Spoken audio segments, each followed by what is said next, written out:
Mount Zion Music. Big up Prophet Passion. Pinza Shingoma ndo pinza Dikati chandi Wela Poskuti Hey Wela Dikati chipe Hey Wela Tilman Shimentanga Limusengatu Jiri kuseri kwa kunde suwanwa kuru Wakasuwanye pisi Shwa kuru Brawa chano senka Dikati Paye ba unoti kudisage kudisake Pachina ikeli ya chineke Dapa Data kwa sindaro wa keke Hey Dikati awi Unoti ya msoro Katarinanta Matambiro unoita Katarina Nekasha mwari kako Sarafina Banyatsi kutamba mato Fambasiana Unoti ya msoro Katarina Matambiro unoita Katarina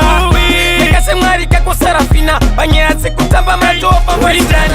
Keni paifiri wiru Kokuzo nazira seva no tenga njiru Kuchaina kutingwe panika ngwiri wiru Paya pa unotamba ndapura marururu Chimfeni yachi mene ya kosa pameneyo Ungati uri wanga undi ya mwiseyo Kinafuna jipura njiwo mteyo Ngati pavungwa tsuro wa chiti iyo iyo Ngati awi Unoti ya msoro Katarinanta Matambiro unoita Katarina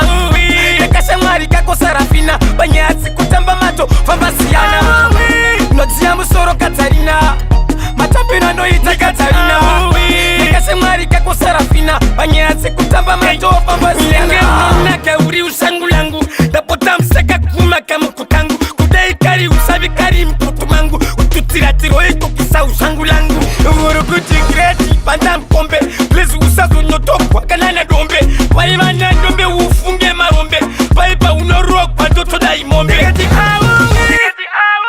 Katarinanta Matambiro unoita Katarina Nekasha mwari kako Sarafina Banyatsi kutamba mato Fambasiana Unoti ya msoro Katarina Matambiro unoita Katarina Nekasha mwari kako Sarafina Banyatsi kutamba mato Fambasiana Poskuti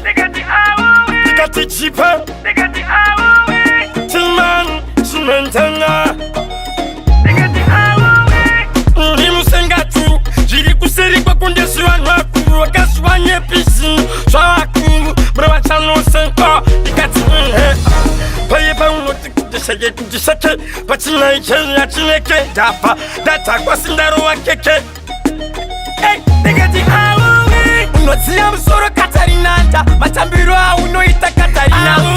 Nekasha mwari kako Sarafina Banyatsi kutamba mato Fambasiana Unoti ya msoro Katarina Matambiro unoita Katarina Nekasha mwari kako Sarafina Banyatsi kutamba mato Fambasiana